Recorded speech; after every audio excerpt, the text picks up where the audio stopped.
Hello my dear friends and welcome to my channel. This is Grace and I'm going to share with you what is left over from my April homemade scrapbook kit, as well as the projects that I had created with it. So I always put my project or my materials into this iris container. The iris container you can still buy at Michael's. The iris insert, I don't think they sell them anymore, but I do know that you can get them on Amazon, I believe. So here are what's left over. Of course, I have my stamps, and that's just going to go back into my stash.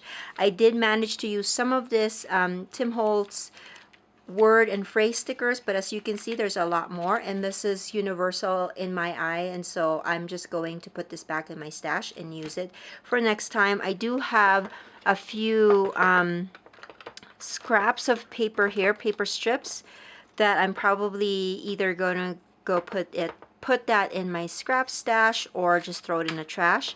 I do have some more washi here. I didn't manage to use them all up, but I did use some of it. And then here is a leftover of the homemade kind of enamel accent that I created. I just have one more. I did use up all of the hexagons in that sticker sheet. I think there was 15 in them, and so I used them all up. And then I have a few more leftovers of the die cuts. I had cut out some donuts from another pattern paper because it matched one of the pages that I created, but other than that, these are all just going to go back into my scrap stash. And then I believe this is the last kind of coffee filter paper that I have, and so that's just going to go back in my stash. I did use up the pink one, but I never got to use this blue one. And then here are some letter stickers, and then here are the scraps of paper that's left over. A few of the glittered paper. Didn't really use the burlap. And then a few more pattern paper and cardstock. So these are all my scraps. And then the sticker sheets, I managed to use a bunch of this. When I started, this was a full sheet, and as you can see, I just have a little bit more left. And what I'm going to do is I'm just going to cut up the ones that are still there, and then maybe put them in a smaller container. And then here is the Teresa Collins one. As you can see, I only have this one left and that. And so I'm thinking I'm just going to cut the letter sheet so I can put this with all of my alphas and then put all this into the trash can. And then here are what I was able to create. Oh, let me see. I did manage to use up a few sticker sheets and the rub-ons. Sorry about that. Okay. So I managed to use up all of the sticker sheet, which made me really happy. So that's going to go in the trash. As I said, I used all the Epiphany Crafts bubble sticker. That was the hexagon shape. Put that in the trash. This one was the coffee filter one. I'm going to put that in the trash. So I did manage to finish up a lot of products here. This was the Hamley stickered. I used up all of them. Now this one, I couldn't really peel out of for some reason when I stored it, it kind of moved, and so it's stuck on the packaging, and so I'm just going to leave that there. This is going to go in the trash, as well as this rub-on sheet that's going to go in the trash. So I'm happy about all of that. Now here are the stuff that I was able to create. I managed to make, I believe, 12. I made 12 layouts, and then I made 5 cards. So here are the cards that I created with all of the scraps. This is one of the rub-ons. So I'm just going to show you. Oh, I did have the sequins or the homemade enamel dots, but I put that away. And so I'm using some of that up. And then here are some more of the rub-ons. And then another one of the rub-ons. That's blank. And then here is another one using the rub-ons. Blank. And then these ones are pretty identical. And I believe these are blanks. Yep. So as you can see, oh, this one's not. Okay, so I made 5 cards. And then onto the layouts. This was my last layout that I created for this particular kit. The only thing that's missing here is journaling. I haven't put journaling in here, on here, but I'm figuring I could put some strips of journaling over there and some over here. But I had like these big blocks of scraps that I wanted to use up. This one was a long strip that I cut into two so I can spread that out. These butterflies were cut from the pattern paper strip that you see here, and I used that as an embellishment. I did layer it with some glitter paper and some of that coffee filter paper as well. So that's my last page, and then this one was my second to the last, so I'm going from kind of an opposite order here. I have been printing my pictures as 3x4 this year. I think that works best for me. Not that I don't love my 4x6, but it's just more freeing to be able to fit a lot of pictures in a page because the size of the photos are smaller. So I am liking this. It does take a little while to be able to get the pictures ready for printing because I have to put them on Photoshop and kind of merge two photos into one 4x6 canvas, but I like the results. And it's actually cheaper because I could print two pictures for the price of a 4x6 print. So I'm saving 50% of what I normally pay for printing pictures.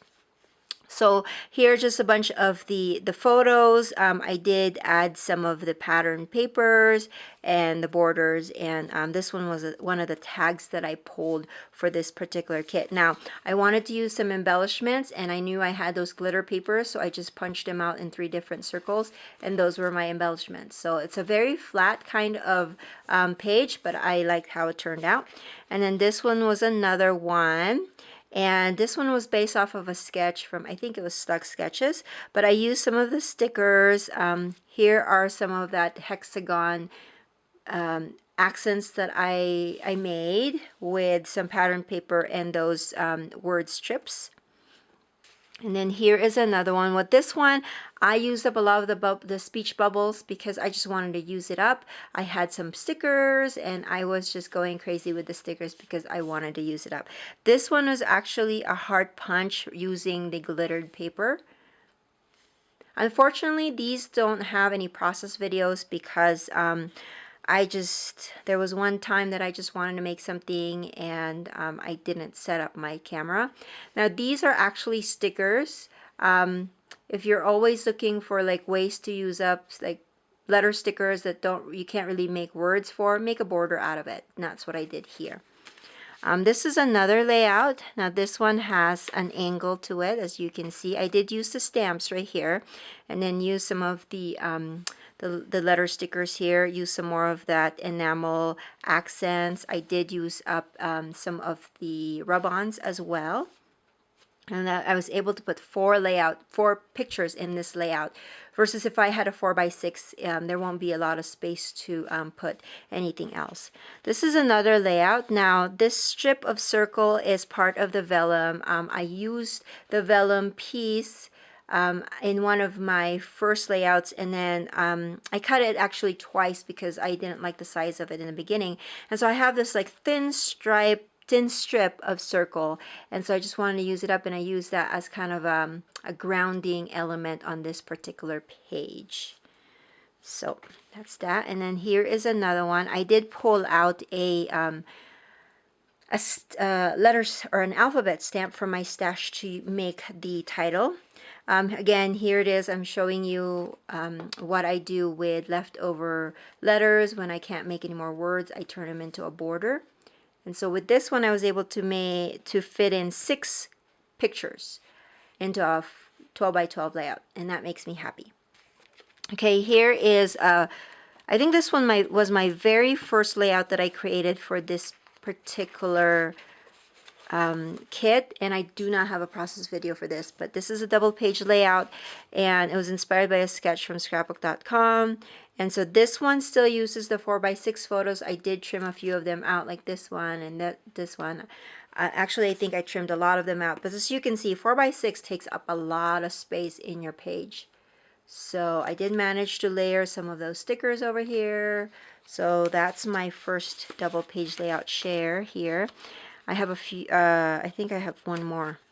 And then here is that I think second picture that I created. But as you can see, I used that vellum piece, but I had this really thin strip that was left over, and I used that for another one. And this is where I used the donuts because it matched the theme of my layout. And again, I used 3x4 photos.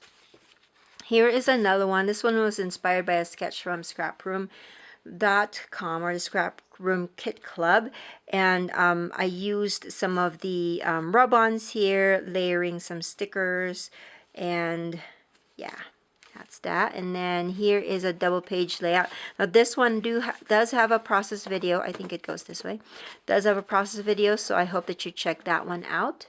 This one's Easter. As you can see, 4x6 photos takes a lot of space, so I'm glad that I am switching up to 3x4s. And I combined the stamping and also the rub-ons on these to make my own like accents. And then here's another one. This one also has a process video. So, yep. I used the washi for a border here. And then there were specifications for the kind or the sizes of papers that you had to use. And so that's what I cut my papers to. And then, oh, this one was an extra. I don't think I used this for, but I'm just going to show you anyways because it was underneath all my stash. But this one I didn't use my homemade kit for this. This was actually from a challenge at Scrapbook Generation where you are to use Doodlebug design products, and I used that here. But as you can see, 4x6 photos take up a lot of space. Okay, so those are my layouts and my cards. I hope that you guys have enjoyed this share. If you like these kinds of videos, please give it a thumbs up. If you have any questions, let me know in the comment section below, and I will be happy to answer it. I don't answer it as fast as I can sometimes because, you know, life gets in the way, but I try to answer it as best as I can, as fast as I can. And so make sure that you subscribe so you can see the next homemade kit that I'm going to be putting together. And I will catch you guys another day. Bye.